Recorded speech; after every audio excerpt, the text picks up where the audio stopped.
Welcome to another episode of the Tom Schimmer Podcast. Happy Monday, everyone. Hope everyone had a wonderful weekend. I can't believe it's October already. I don't know if you feel the same as I do, but wow, it's October, and there's only 3 months remaining in 2022. That is crazy. Now, today I'm traveling to Omaha, Nebraska, where tomorrow I'll be conducting day 1 of the Grading from the Inside Out virtual training, followed by a face-to-face training on Wednesday. And after that, I'll be off to upstate New York, in Windsor and Albany, for a full-day session on Friday, and then a morning session on Saturday before heading home on Saturday afternoon.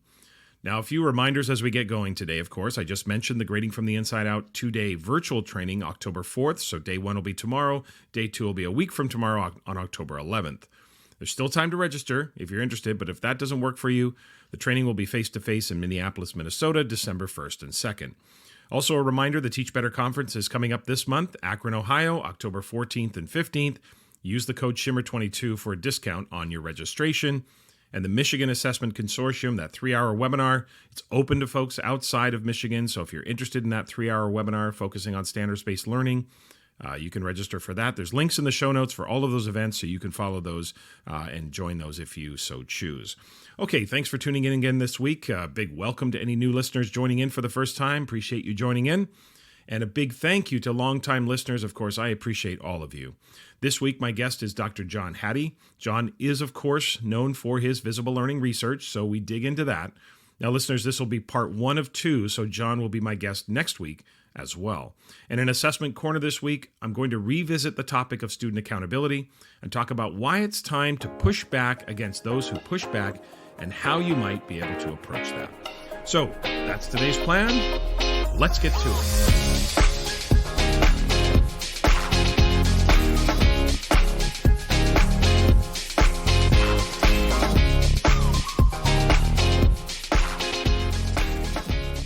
My conversation with John Hattie is coming up, but first, don't at me.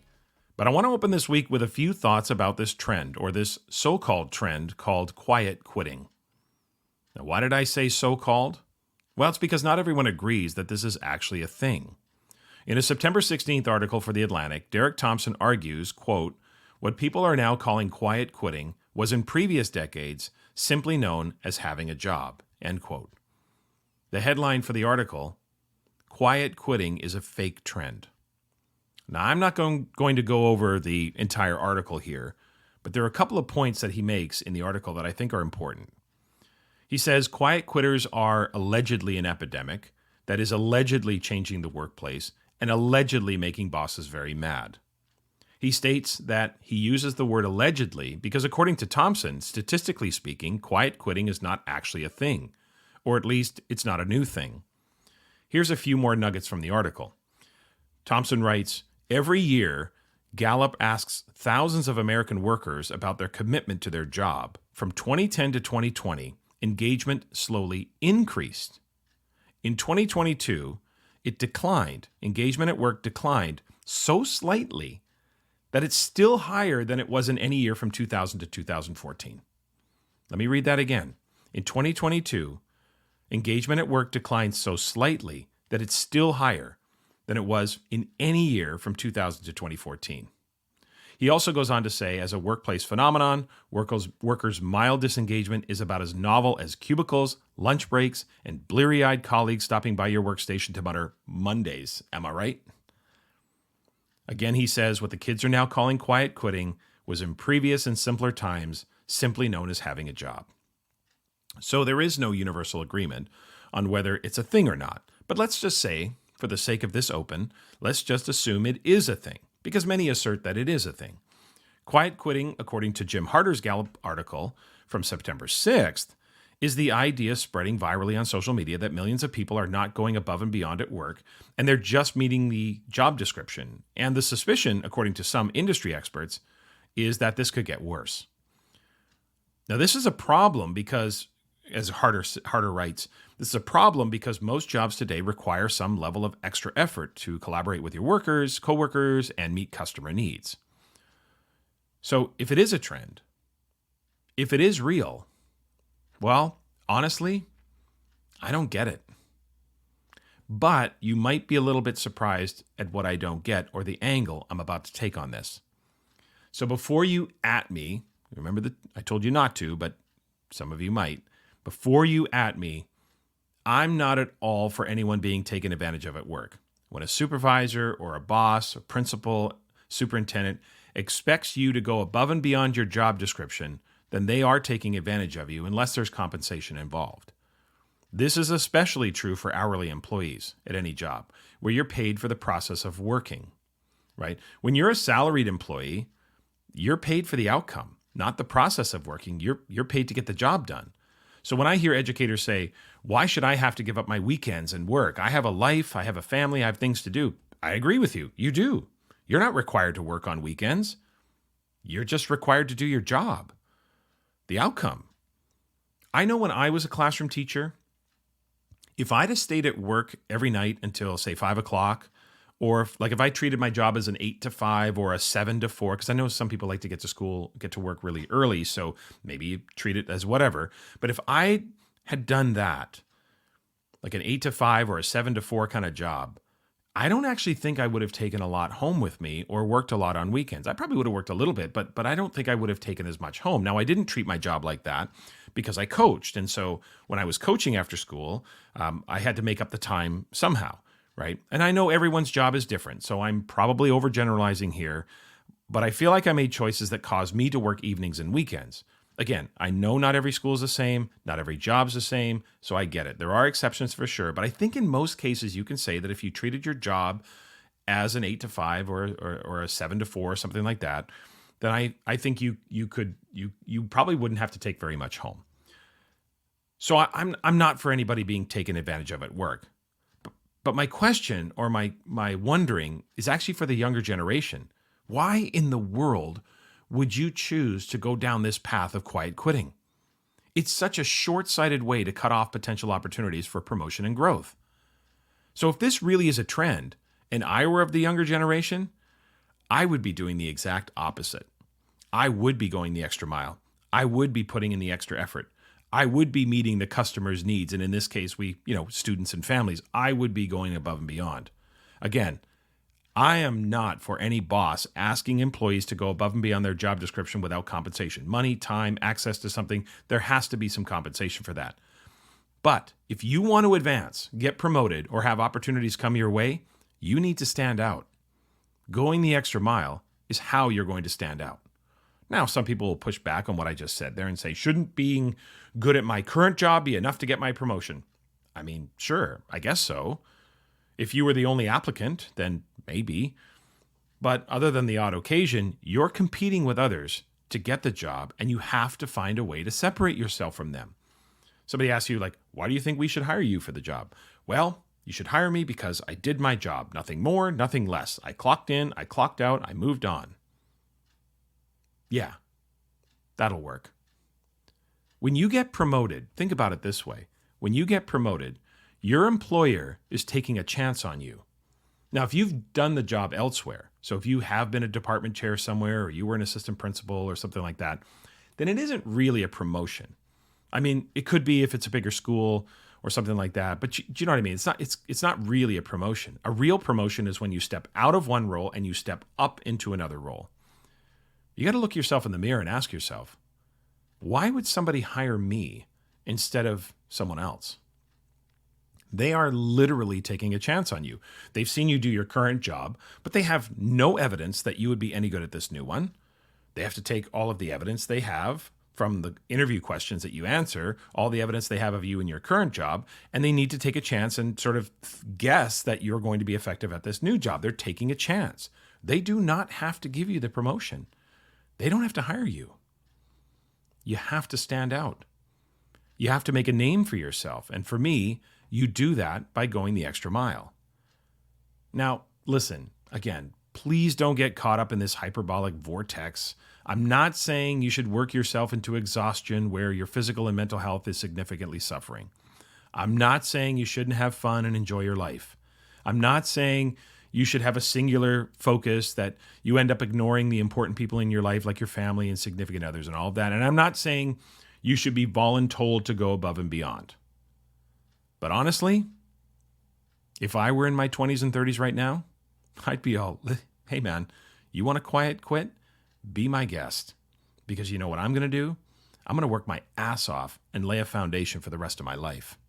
Your 20s and 30s are where you work your ass off to reap the rewards that come in your 40s and 50s professionally. Now, there are, of course, no guarantees, but that's my view of it. And I know not everyone holds that view. But I kind of feel like I'm experiencing it now. In November, I turned 55. Now, don't get me wrong. I still work my ass off. Okay, books don't write themselves, and the work is challenging.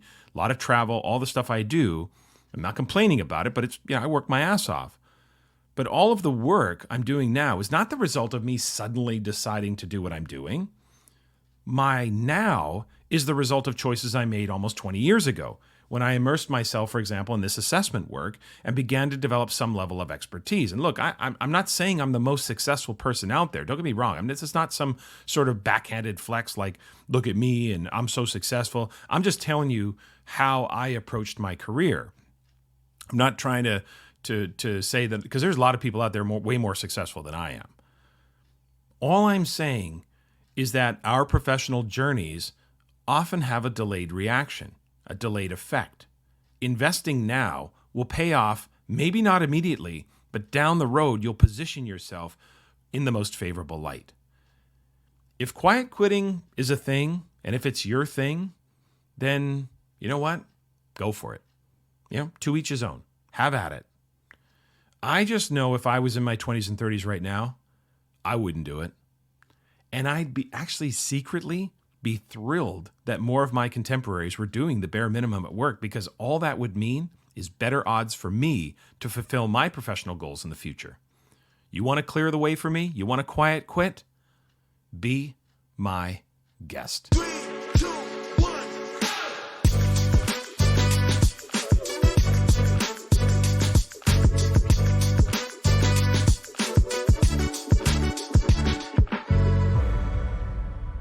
Joining me today for the interview is Dr. John Hattie, a man who really does need no introduction, but I'm going to do a quick one anyway. John is Emeritus Laureate Professor at Melbourne Graduate School of Education at the University of Melbourne. He's the chair of the Australian Institute of Teaching and School Leaders, and of course, the director of the Hattie Family Foundation.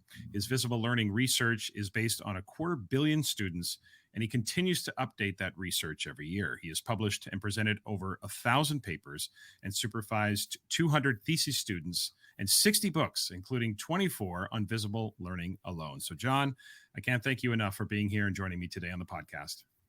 It's a pleasure, Tom. Looking forward to this. Much appreciated. Certainly, as I said before, it's great to meet you. You've certainly had a global impact on education. I don't know an educator anywhere that does not know the name John Hattie. Thrilled to have you here. And listeners, just for your information, this is going to be a 2-part episode. So John will be with us this week, and he'll join us next week as well for part 2. So as we dig into part 1 today, John, before we dig into the substance of our conversation, I'm hoping you can highlight for us the journey of your career. I think most educators would have come to know you either through your 2007 article, The Power of Feedback, that you wrote with Helen Timperley, or of course, the visible learning research and the subsequent publications that are associated with that work. But could you take us back to the beginning of your career and maybe just highlight for us the professional journey, the kind of the arc of your career and how you ended up here today? Well, the irony, Tom, is that the whole visible learning work has been a hobby. It hasn't been my career until recently. Yeah. I actually started doing an apprenticeship as a painter and paper hanger. Okay. I didn't have many skills in that. And so after a while, I realized that I needed some other way of getting out of my little country town. So they paid you to train as a teacher. So I applied and went to teachers college. At the same time, I went to university. They were separate in those days. I did teach in a primary school for a year and in a high school for 3/4 of a year. Then went on to do my PhD in measurement and statistics. Yeah. And that my whole career was, until the last 10 years, was in measurement statistics. I was at one time the president of the International Test Commission. I had a lovely life and career around that whole notion of measurement and statistics, research design. I taught those courses, Tom, that you all love to do in research design and statistics, right? Of course. And that was my career. And my hobby was the meta-analysis. It started, my first education conference I went to was 1976, where Gene Glass introduced the idea. And obviously being in the measurement area, I was fascinated. the best way to learn about it was to do one. So we did one, then we did another one and another one. And it was that one day when I thought, why couldn't I build on what other meta-analyses people are doing? And as the kind of outsider in education in the measurement area, it fascinated me that everyone I met could tell me exactly what was truth. They knew what made a difference to kids' learning. They knew what it did to improve achievement. And they were all different. Right. Every one of my academic friends, their passion was the answer. Every teacher I met, watch me. And they vary so dramatically. And it kind of was amusing, but fascinating. I thought, could I actually address this problem by doing a meta-analysis of meta-analyses to say, is this just an art, or is this something that we do know? Are the things that work best? And in the 1970s and 80s, there was a whole lot of debate about what works, and it's still out there. And my answer is everything. Everything. It's the wrong question. And so could I change the question to what works best? And that's when I put it all together in the 1990s, that I only had about 150 meta-analyses, and it wasn't enough. There were too big a gaps. Right. So I sat on it for about 10 years and started building and adding to the meta-analyses. And then I thought, well, maybe I should sit down and get this out of my head and move on back to my measurement world. But it took me about 6 or 7 years to write the book because I struggled to work out what the links were. What was the big messages between those influences that were very high and those that were lower? And then I wrote a version. I have to say, Tom, I was so proud of it. It was 500 pages of beautiful, resplendent statistics, graphs, interactions, regressions, high linear models, you name it. And I asked my wife to read it after I'd finished it with great pride. And she said, and which two people in the world have you written this for? And so she actually invented the barometer that was in the book, said you've got to have more of a flow through. And so I threw that version away, literally threw it away and started again. And you can hear it was a labor of love. And I had no pressure on me because it wasn't my research area. So that's how it came to be. Oh, wow. That's fascinating. I wanted to ask you, but I mean, the work is so influential and so global. And I did want to ask you about the motivation, like what was the underlying motivation or drive? But you talked about how everybody had an answer for what works with kids and everybody's passion was the answer. Just how convenient that what I'm passionate about and what I'm an expert in happens to be the best way to improve learning.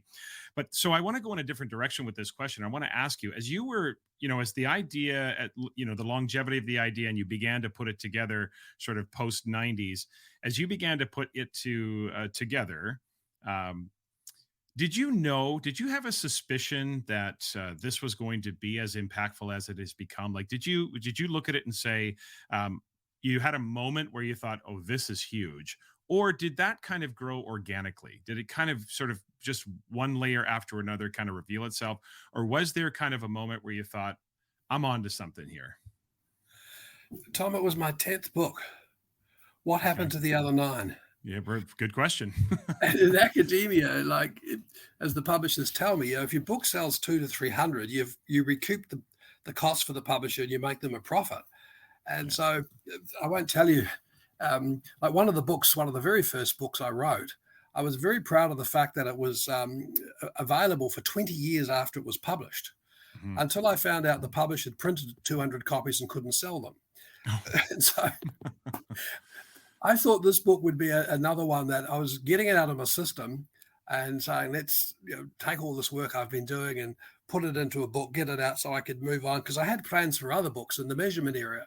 And so I had no idea that it would take off like it has. Like some of them have sold over 1 million copies, which is very rare in academia, and particularly visible learning, which has got not as much numbers as the previous version that got pulped, but it has absolutely surprised me, and I'm kind of humbled that it has done so well. But no, I had no anticipation. Yeah, when it first came out, you couldn't go into any school, at least any school that I went to in North America, in my school district around, you'd see people carrying the white book, the white cover, when it was first published. And certainly it was, it had a massive impact on people. But of course, anything this prominent, anything that gets into sort of the education sphere that has this big an impact is not going to be without its critics. And I think one of the elephants in the room is that, of course, your work has not been immune to that. And we know that there have been some very pointed criticisms and so by some very high profile educators. And I'm not going to name them, and I'm not going to go through what they've said. I'm not going to get to that sort of level of granularity. But I want to ask you generally, the criticisms, what's out there. Where are they getting it wrong? Like, where do you think the critics are either misunderstanding or just plain getting it wrong when it comes to the research that you're sharing with the world? Look, in academia, it's all about critique. Yeah. And I have the world's best critics, and that is just an unbelievable pleasure. Yeah. You could live your whole life as an academic and no one could care. The fact that they criticize me is the essence of what we do. And I have to say, Tom, in some cases, I've learned a hang of a lot from those criticisms. Okay. The good news is visible learning. The white book is now 13, 14 years old. I've just finished, in fact, a couple of weeks ago, a sequel that will come out next year that updates it all. And you'll see in there that I do talk about the critics, and I do talk about what I've learned and what I haven't learned. About 3 years ago, a colleague, Aaron Hamilton, and I, we said, let's have a search. And we searched for every criticism we could find. And we got up to about 100 different criticisms. And we wrote this article, which is free on the web if anyone wants to find it, where we look at the criticism. Now, a lot of the criticisms were about the concept of meta-analysis. Right. Some people don't like it. Some people have some troubles with it. And it's like all methods. It's a method. And you can do it well, you can do it poorly, and you can criticize the poor meta-analyses. Yeah. But then when I looked at all the criticisms of my work, 80-something% of them were about the rankings. And the argument is you can't rank these influencers. You can't, they overlap, which proves to me that those critics have never opened the book because the whole book is about the overlap. And they're right. And it is the case about 5 or 6 years ago, I stopped releasing the rankings and said, let's get away from that criticism. They were right. People misinterpreted them. People took stuff at the top and said, I'm going to do that and not do stuff at the bottom. Some of that stuff at the bottom, we should worry dramatically about and try to get right. And if you take the stuff at the top and you implement it poorly, you're not going to get those effects. And so, yes, I do hear the criticisms of some of those notions. Like I don't agree when people say you have to dismiss the whole thing because it's based on meta-analysis. Meta-analysis is just a method of synthesizing literature. Right. The reason it takes me so long to write these things, like it's taken me 5 to 6 years to write the sequel, to get that story right, to get that overlap, to get that interpretation. Right. And so I do welcome the critics. I learned many years ago from my good friend Murray Clay that you don't respond to them and get into a turf war about it. You respect them. Some of them I struggle with because they so get it wrong. And some of their criticism, like one guy once said, he uses gender effects, males and females, and he doesn't acknowledge whether it's males or females at the high and the bottom. Well, he never opened the book because I actually do address that. And so some of those are very frustrating, but you just say, hey, people make mistakes. But I have to say that I welcome the criticism. I really do. And in the sequel, I talk about those things I've learned over the last 14 years. So bring it on. I think that, I have to say that it's most impressive. I think to have the professional strength to learn from the criticisms, we all can learn a lesson from that, John, for sure. Can I go on a bit of a tangent here? Because I think maybe some listening to the podcast may not be crystal clear on what is a meta-analysis and what is the threshold? Because there are times where I've heard or I've read research where they said this is a meta-analysis and others say, well, it's not really a meta-analysis. So first question, what is a meta-analysis? Just to clarify that for listeners. And two, what is the threshold that allows a study of studies to be kind of that meta-analysis? What was it? How does that all work? Well, I'm going to go out there, Tom, because I'm interested in reciprocal teaching. Okay. And I'm going to do a study on 10 classes and publish it. And then someone else comes along in Germany and does a study on reciprocal learning in high school and publishes it. Someone in America does a study on reciprocal learning, and so on. And what I do is, what a meta-analysis does is it takes those many studies and asks two primary questions. The first question is, when I put them all together and calculate the effect size, which is how big is the effect? It's kind of like a Richter scale in earthquakes. How big is the effect? Right. And I average all those. I say, well, on average, reciprocal teaching has a 0.6 effect. Now, the second thing, and the one that's often forgotten, is then you ask, what are the kind of factors that may influence that average of 0.6? Like, is it higher in primary school than in high school? Is it higher for males and females? Is it higher in the US compared to Australia? Now, in the jargon, that's called the moderators. And that's a really critical part of what we do in a meta-analysis. And so what I do is I code the meta-analyses. So I'm, in a sense, doing distance research. I'm even further away from the kids. And I ask the same things. What's the overall effect? Well, it turns out to be 0.4. And that hasn't changed for the last 30 years. But my fascination are those moderators. And that's why it takes so much more time. And going back to the critics, some of the critics, they're correct. If people just look at the average and don't look at the moderators, they can get a misleading story. Now, here's the fascination, Tom. It's very hard to find moderators that make a difference. Right. Doesn't mean to say we shouldn't keep looking for them, but what works best tend to work best with all kids. And that upsets a lot of people, particularly some with a passion who believes it's like take the problem-based learning people. I constantly get emails from them about how wrong I am, and sometimes they can be quite abusive. Sometimes they want to have a really good conversation. Well, my argument is, yeah, it has a very low effect, but we need to understand why. And that's where the moderators are fascinating. And it turns out, like, take, for instance, the best case is medical school. Problem-based learning in first-year medical school has a 0 to negative effect. Problem-based learning in fourth-year medicine has an effect size of 0.5. Right. Now, that helped me understand. If you introduce problem-based learning before the kids have the content, it doesn't work as well. Right. And so this is where those moderators really are important. And this is what I spend all my time trying to understand those effects. So a meta-analysis is just a statistical way of working out how big the effect is and then accumulating across studies. Yeah. What happened when Gene Glass introduced it? The old traditional reviews where people got articles together, there was so much bias. Like a person who liked reciprocal learning read all the literature and said, isn't it wonderful? A person who didn't like reciprocal teaching read the same literature and said, isn't it terrible? And that's what he wanted to overcome, that bias. That bias, yeah. Is there a threshold, again, like the idea that how large the sample size, how large does a study need to be a meta-analysis? Well, believe it or not, some people do meta-analyses on 3 or 4 articles, and that just does not make sense to me. If you take the reciprocal teaching and have 3 articles, it just doesn't make sense. That effect is going to bounce around a dramatic amount. Now, one of the things I do introduce in the sequel is this index I call the Robustness Index, which takes into account how many meta-analyses. Like if you have a meta-analysis based on 500 studies and another one based on 3 studies, they're quite different in how robust they are. So I take into account the number of meta-analyses on this topic, the number of studies, the number of effects, the estimated number of students, and also an intriguing one is how many articles have to be in someone's file drawer not published to overturn the conclusion. I put them together and say, here's an index. And so it does a question. So there's no right answer, but I certainly, any study with less than 5 studies, any meta-analysis with less than 5 studies, I don't even look at. Right. And if it's 5 to 10 studies, I look very closely at how many studies to see. So there's no magic answer, but you really got to look at this robustness notion across many different parameters.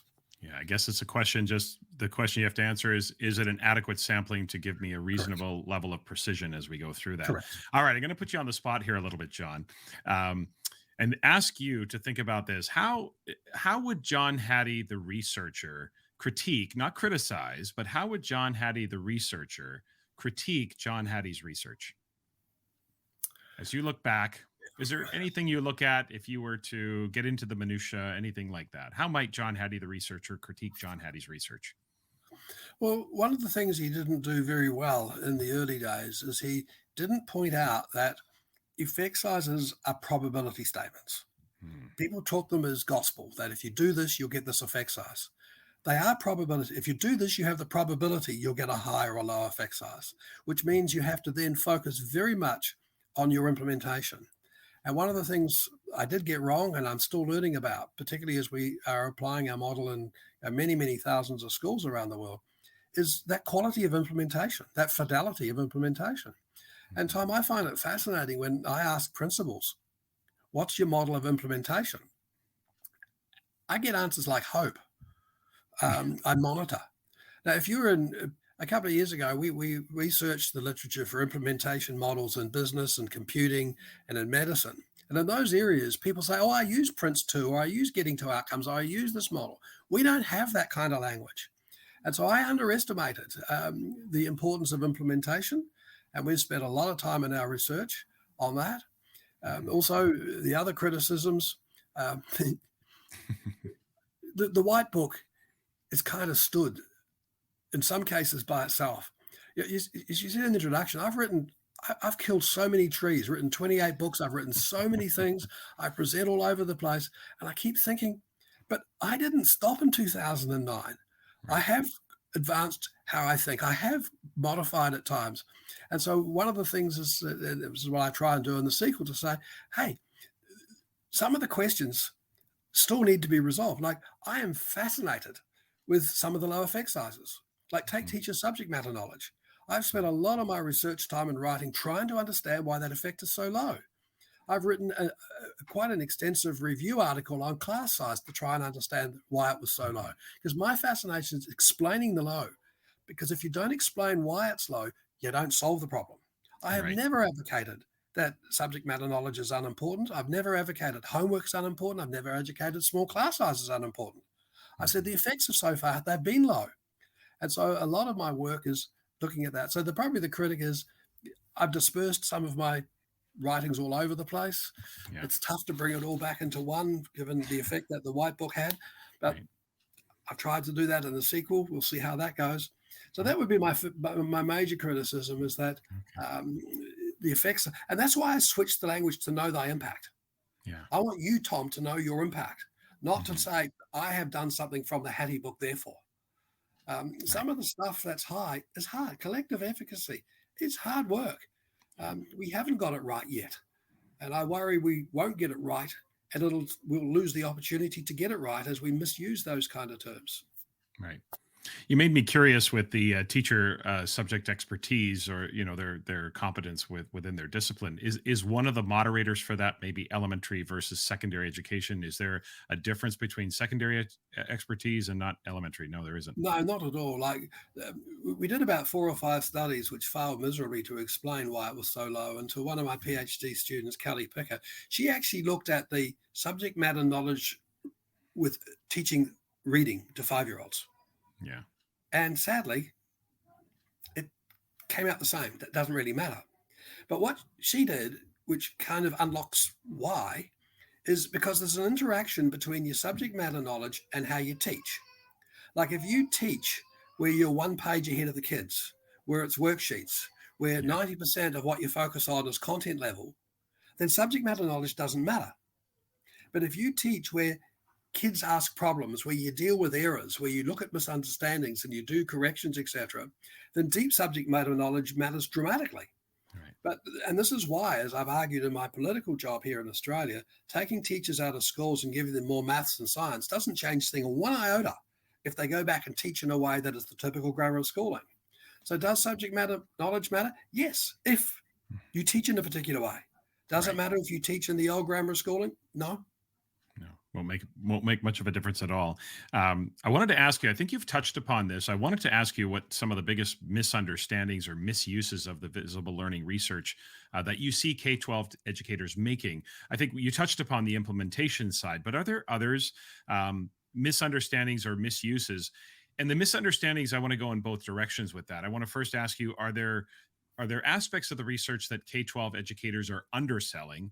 And then is there maybe something about the research that some oversell in either direction? So the misunderstandings, let's start with, what are educators still underselling about the importance of the research? And then we'll go to the overselling side. What I've been doing with the Corwin team around the world over the last 10 years is implementing this model. We've probably implemented it with the team in around about 10,000 schools. And one of the first big misunderstandings comes when people say, I want to implement visible learning in my school. And our question back to them is, What is the problem to which visible learning is the answer? Mhm. I am stunned at how little diagnosis we do. I am actually stunned at the number of times that policy people, principals come up with the answer, implement it, and don't realize that hey, they're doing pretty well on that already. And it's no surprise that some of our really great teachers sit back and say, oh, here we go again, just another thing coming on, because Mhm. they're doing good anyway. And sometimes we miss that point. So I don't think that we're very good at diagnosis. And certainly in our work, what we did very early on when we realized this is we introduced what we call our school capability assessment, where we work with schools to work out what they're doing well and what they're not doing well. One of the fascinations is that many schools, when they answer the question to us, what's the problem to which visible learners the answer, they tell us and they're already doing very well on it. Yeah. And so you think, really, do you want another program to come in to do something that you're doing very well on? And so we show them where they're having some gaps, and all of us have gaps. We show them where they're having success. And part of, I think, the success of our model is we start with the success that they're doing. Right. Now, here's the hard part, Tom. Attributing that success to those teachers. We are terrible at it. We say, oh, the kids are good. The resources are good. Right. The structure is good. No. It was you. What did you do that led to success?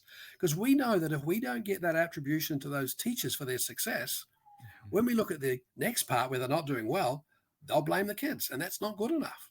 Right. We have so many successful teachers. In fact, we've never worked in a school where we haven't found a pocket of success. Right. Growing that is what it's about, and making sure that the right problems are on the table. Now, the beauty of doing the school capability assessment is it gives you a baseline. So you can say, let's see how we improve. But that's not what we often do in professional learning. We say, did you like it? Was it okay? Was it the best professional learning you've ever had? I'm not that interested in that. I'm interested in the impact on the kids through the eyes. So that's probably the big one that we spent some time getting wrong before we got right. Yeah.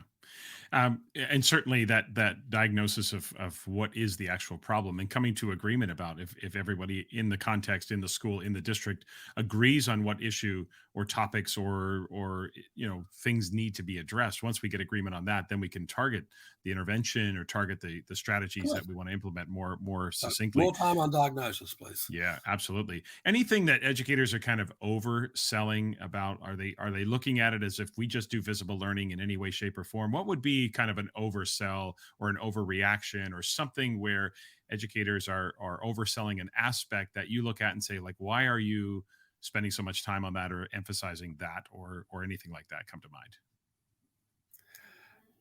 I used to argue that I don't care about how you teach. Mm-hmm. I care about the impact of your teaching.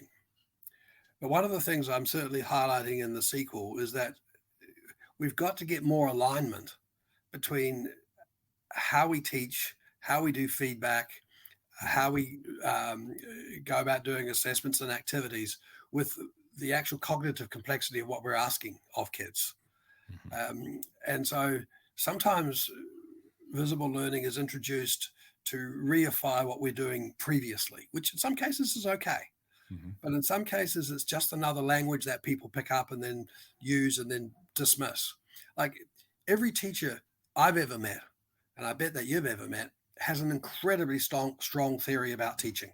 Right. And it's true. If you don't acknowledge that, you're wasting your time. And some of those theories of teaching from our very high impact teachers are still bonkers. But because sometimes experts don't know why they're experts. Now, in that case, it doesn't worry me. Let them have those theories of teaching. Mm-hmm. But some theories of teachers who have very low impact are the biggest impediments. And probably the strongest one, the one that I regard against the most, is labeling. It sets such low expectations. It explains the problem as the kids. And those expectations or those ways of thinking are incredibly powerful. And so sometimes the work doesn't attend to that. It just glosses over. And that bothers me intensely when that happens. And so we need to be smarter about calling that. And our work sometimes can be quite confrontational when we point out that as we do, it's primarily about how you think. It's not what you do. I could pick up the resources of the very best teachers in the school and implement it poorly because of how I think, the judgments I make. Right. And so getting to that way of thinking. But as I commented on, that's the hardest thing in the business. We don't have a language of how we think. It's not that's too strong. It's hard to have a language of how we think. Right. We often assume what we say is what we think, not necessarily true. Same with kids. And, in many ways, that's kind of the biggest criticism I get about visible learning. Yeah. Learning's not visible. Well, I called it that primarily to see if we could make it visible. Why should it be a mystery to kids? Why should it be a mystery to teachers? Why should it be a mystery to teacher educators? Right. Not easy. Yeah, we have to bring it to the forefront for sure. We have to make it known. Teachers have to be able to observe it in some way, shape, or form, and the goal to make it visible for sure. But so as we finish up, go ahead. One more on that, as you say that. Yeah. Because you asked it of me earlier. We also have to be willing to take critique. Right. And that's sometimes what some of us aren't very willing to do, while we sit there and say, no, you don't understand my class. These are my children.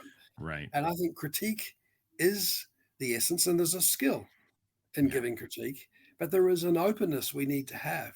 Like I look at medicine, and I don't look at medicine to say what they do is perfect, but one thing that they do that I really love is the second opinion. Right. Like if you have an illness, your doctor might say to you, probably will say, I need a second opinion. That's what we need in our schools and our staff rooms as norm. Yeah. I would agree with that. I think that at times we can be a incredibly sensitive profession, and certainly I understand that from a teacher's perspective in how the public often treats the education profession. But at the same time, internally, if we would critique ourselves, not criticize, but to critique ourselves for the pathway of improvement, then the outside noise will be less than, because we will be tougher on ourselves than anybody outside the school could be tough on. And I think this is where school leaders come in.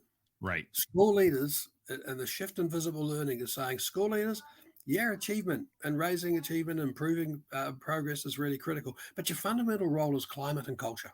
Right. So that this critique happens. Yeah.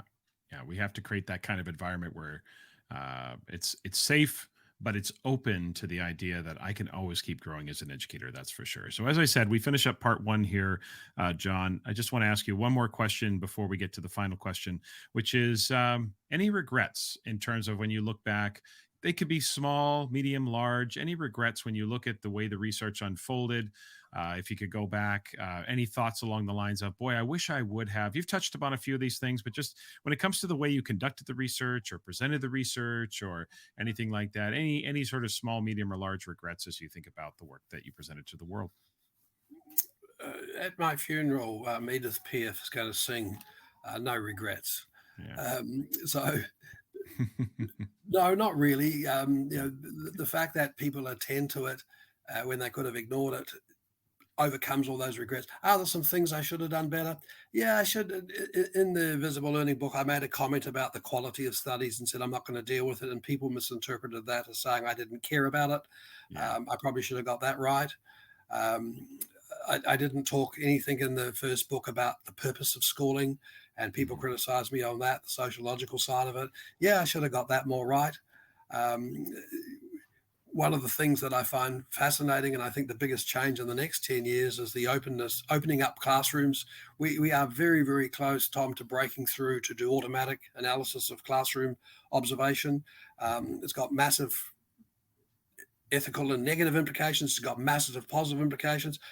That's an area of research. I tried to do a synthesis of that classroom observation research and failed because of the effect size. I think that is a massive missing piece that I'm looking forward to.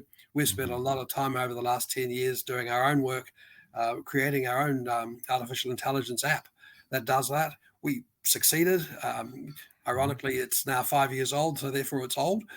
People are really close to breaking through. I regret that there wasn't more of that in the book. So, I do have some of those regrets, but my luxury is that I can attend to those, which is why I've written so much about them since. Yeah. Tell us more about that observation, the artificial intelligence, the classroom observation. Tell us more about maybe some details about how that might look, what the intricacies would look like. What would that experience look like for a classroom teacher? Like the app, Janet, my partner developed called Visible Classroom. It's on an iPhone. You got an app on the iPhone. You press it to start. You teach your class, At the end of the class, you turn it off. It immediately gives you a transcript that's 99.5% accurate. It gives you, it codes about 16 dimensions of the Daniels and Mazzano, open questions, et cetera, et cetera. It doesn't do any analysis from the kid's point of view, because picking up the sound is not easy, and then there's ethics implications. And so we've done that in about 20,000 classrooms because it's all instant.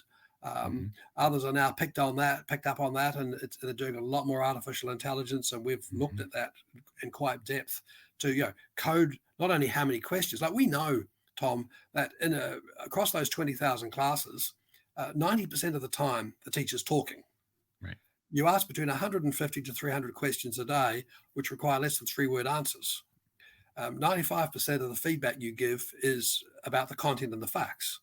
Now, that's the norm. There's variation in that, and that's the typical grammar school. And others have known that for many years, but we can now do it instantly.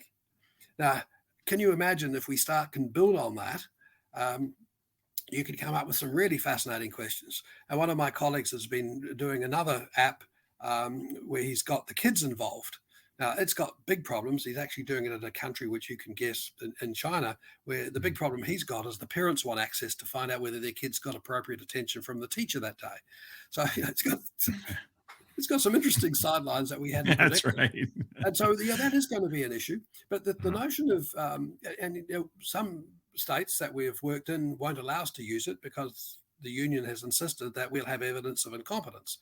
Now, yes, we do. And we've seen some really, really bad teaching.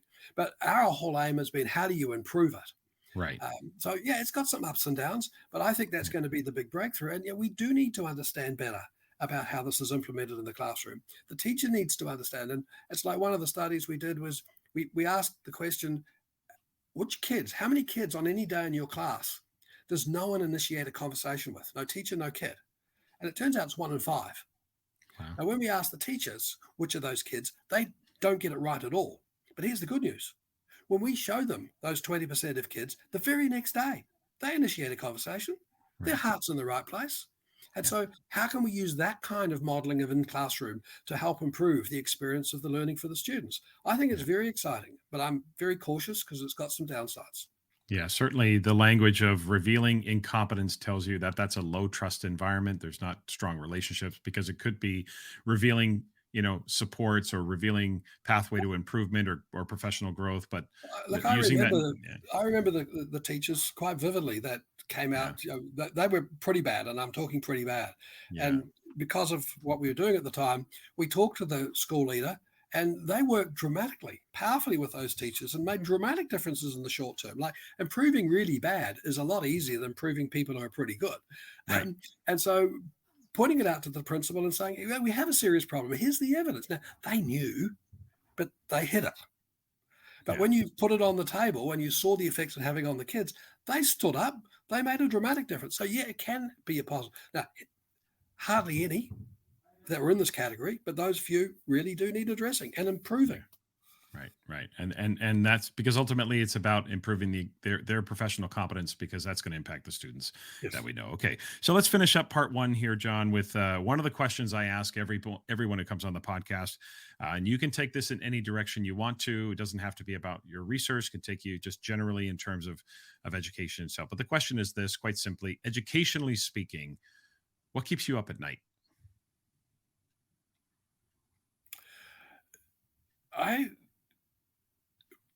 I also have a political role here in Australia. I have my research role. What stuns me, Tom, is how our whole discipline is geared around finding problems. Now, in one sense, that's good because it's diagnosis. But we love to find problems to which we already have the answer to. I want to turn it on its head and say, why don't we look for success and scale it up? And I think I'm pretty good at searching literature. And I'm up to 8 articles in the history of our discipline that's ever addressed. How do you scale up success? If you go into business, you go into any other discipline, it's the essence of their life, scaling up success. We don't think that way. And that's what worries me most. Am I going to spend my life, and as the next person doing this work and others out there, constantly looking for problems and saying, hey, we need to fix them? Now, I understand why we look for problems. Money follows problems. Money doesn't often follow success.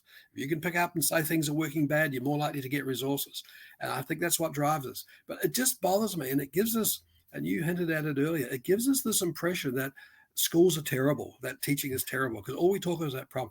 We have a major debate in Australia at the moment about workload. Workload's terrible, principals are stressed. Well, that weaponizing of that problem, why would you become a teacher?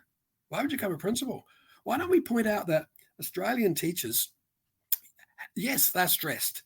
Yes, they have a high workload. But when you look at the TELUS results, 95% of them say it's a job that they feel respected in, they love, and they want to do again. Principals are the best, have the best coping strategies to dealing with stress. Not denying the stress, but I am saying we're pretty good at dealing with stress. But this is not talked about. And so how do you get our discipline saying, let's identify, esteem, welcome, develop, and improve the excellence that we have in our system and scale it up? That's what keeps me awake at night. Yeah, we have the wrong problem on the table. That's a big one for sure, and that'd be enough to keep anyone up at night as well. John, thanks for being here this week. I look forward to our conversation next week in part 2 about visible learning. This podcast is a proud member of the Teach Better Podcast Network. Better today, better tomorrow, and the podcast to get you there. You can find out more at teachbetter.com/podcast. Now let's get back to the episode. In Assessment Corner this week, I want to revisit the topic of student accountability, which honestly is a topic I could probably talk about every week, since every week, specifically as it relates to grading reform, the topic of accountability always seems to come up. This is especially true in a secondary context. Now, if you're the one advocating for the change, there may be times where you have to go on the offensive a little bit. Not be offensive, but go on the offensive, in that you may have to push back as much as the resistors are pushing back. Now, let's be clear. The elimination of punitive grading practices, and that is the lowering of any student's score, not because they know less, but because they haven't behaved appropriately. The elimination of punitive grading practices is necessary to ensure that what ends up on a report card, or what ends up within the reporting system, accurately communicates the student's level of achievement. This is not some commie liberal plot to make school easier for kids, or lower expectations, or coddle students through their K-12 education. That certainly makes for a convenient narrative for some, but it would be a thoroughly inaccurate description of what this work is all about. So I want to remind you of one of my favorite quotes on this topic by Sue Brookhart. She wrote in 2013 in a research synthesis, quote, "Validity is in question when the construct to be measured is not purely achievement, but rather some mix of achievement and non-achievement factors," end quote. So if I were to translate that into layman's terms, I would say something like, accuracy is in question when what you're assessing is not purely what the student knows and can do, but rather some mix of what they know and can do and how well behaved they are. So while many who resist like to go down the road of they need to be held accountable, they need to learn about responsibility, we may need to turn the question on them and the spotlight on them and ask, so what you're telling me is that you're willfully prepared to distort their achievement levels because you're annoyed and they didn't behave appropriately. Is that what you're telling me?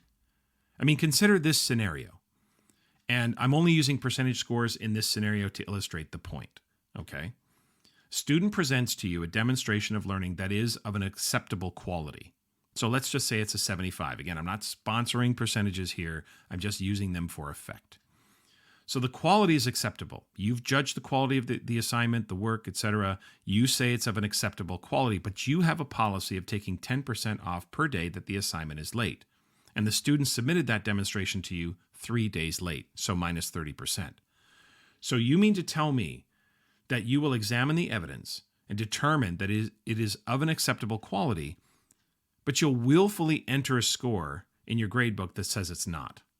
Not because it's of a lesser quality, but because the student didn't hand it to you when you wanted it. So let me put this in plain language.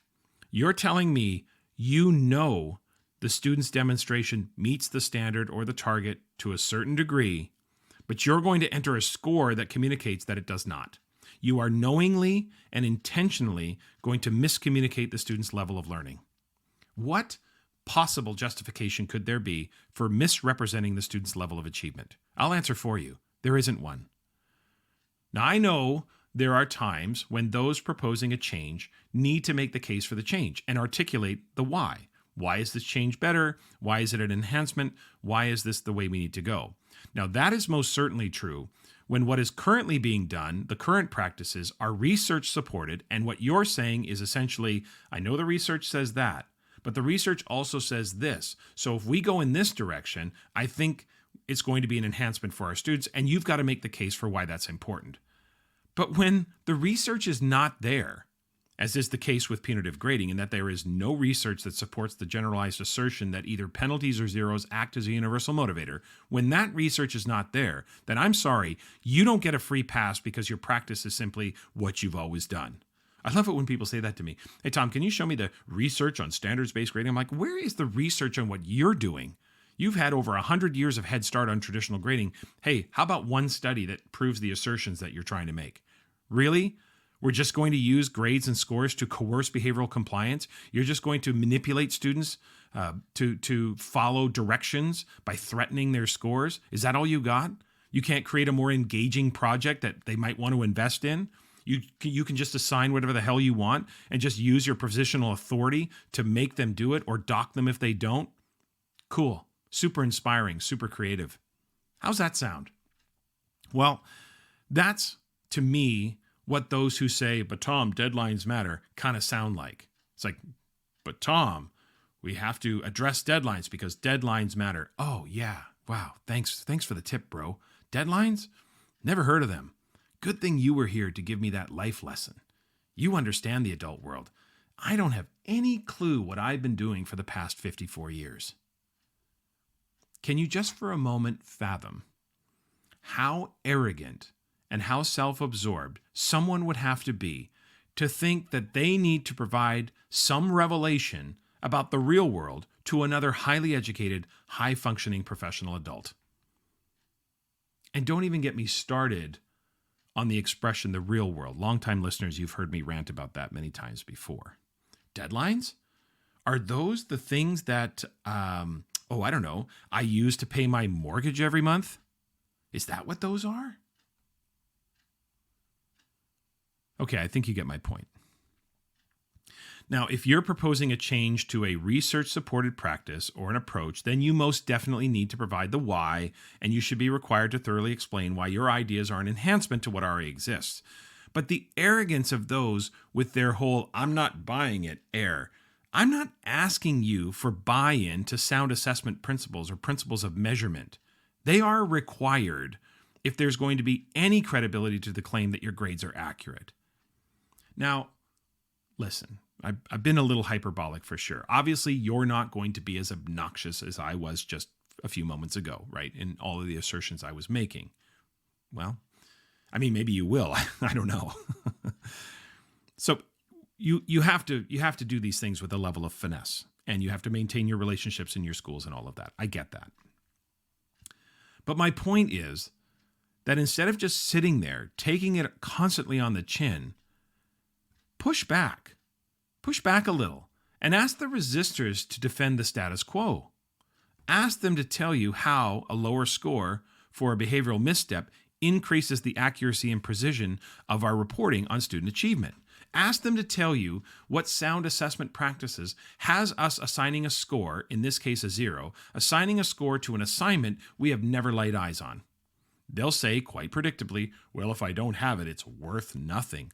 So the other scores in your gradebook represent you having it, or do those scores represent quality?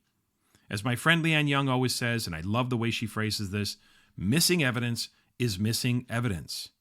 I mean, like I said, we need to handle this with some finesse, and we obviously have to handle this with some professionalism, and I was trying to be, for effect, trying to be a little hyperbolic in the comments I was making. But don't be afraid to push back. If you have to justify the new, and there is no research to support the status quo, then they better be able to justify the status quo. If their only defense is, well, this is how we've always done it, then I'm sorry, that's about as weak a defense as there is. 3, 2, 1,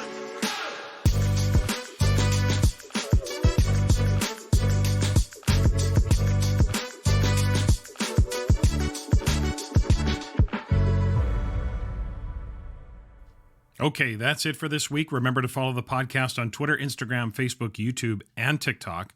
Also, please email the podcast, tomschimmerpod@gmail.com, if you've got questions for Assessment Corner, or if you have any suggestions or feedback for me about the podcast. And a reminder, of course, to check the show notes for the links in the upcoming professional learning events this fall. Next week, of course, my guest will also be Dr. John Hattie in part 2 of our conversation, where we get into some of the specifics of some of his findings in the visible learning research. Please subscribe, rate, review the podcast, especially on Apple Podcasts, of course, but a rating and review on any platform will help grow the podcast's reach. And if you like what you hear, please keep spreading the word about the podcast to your friends, your colleagues, or on social media. I would really appreciate that. Have a great week, everyone.